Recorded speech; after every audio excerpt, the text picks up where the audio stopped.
اعوذ باللہ من الشیطان الرجیم، بسم اللہ الرحمن الرحیم۔ السلام علیکم ورحمۃ اللہ وبرکاتہ۔ جیسا کہ ناظرین محترم آپ کے علم میں یہ بات ہے کہ ہم قرآن پاک کو ایک مخصوص انداز کے ساتھ اور مختصر سے کلپ کے اندر ایک سیریز کی صورت میں ریکارڈ کرنے کی طرف جا رہے ہیں، تو آج ہماری پہلی کلاس ہے انشاءاللہ العزیز بِإِذْنِ اللہ تعالی۔ ہم ابھی سورۃ الناس جو ہے اس کو ریڈ کریں گے، تو چلیے ہم لیسن کی طرف چلتے ہیں۔ اعوذ باللہ من الشیطان الرجیم۔ سورۃ الناس مکیہ۔ بسم اللہ الرحمن الرحیم۔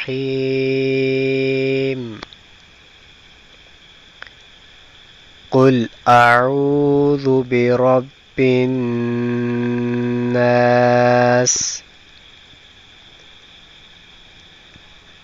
ابھی ہم نے جو عین کو کھینچ کر پڑھا ہے اس کو لمبا کیا ہے، اعوذ، تو یہاں پہ ایک قاعدہ فارمولا اپلائی ہو رہا ہے جس کو آپ نے یہ ذہن میں رکھنا ہے تاکہ اس طرح کے کلمات جہاں پہ بھی آئیں تو ہمارے ذہن میں یہ قاعدہ ہو اور اس قاعدے کے تحت ہم اس کو بآسانی سمجھ سکتے ہیں، ریڈ کر سکتے ہیں۔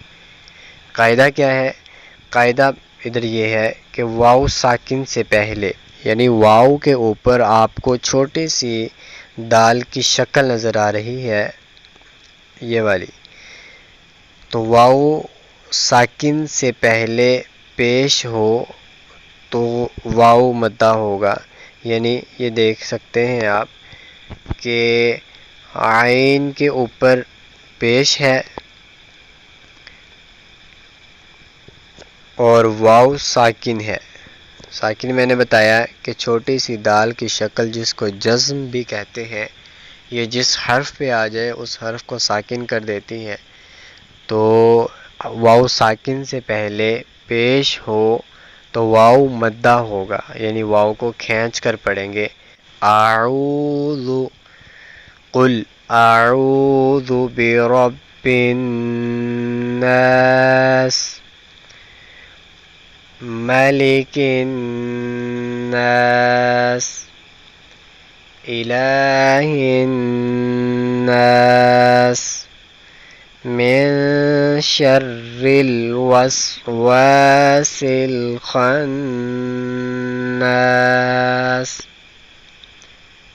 الذي يوسوس في صدور الناس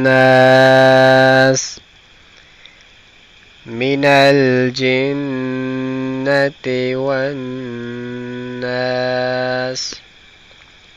یہاں پہ دیکھ سکتے ہیں فی صدوری میں تو واو ساکن اور اس سے پہلے دال کے اوپر پیش، تو واو ساکن سے پہلے پیش آ گئے تو یہاں پہ واو مدہ ہوا، اس لیے ہم نے اس کو کھینچ کر پڑھا، فی صدور الناس من الجنة والناس۔ صدق اللہ العظیم۔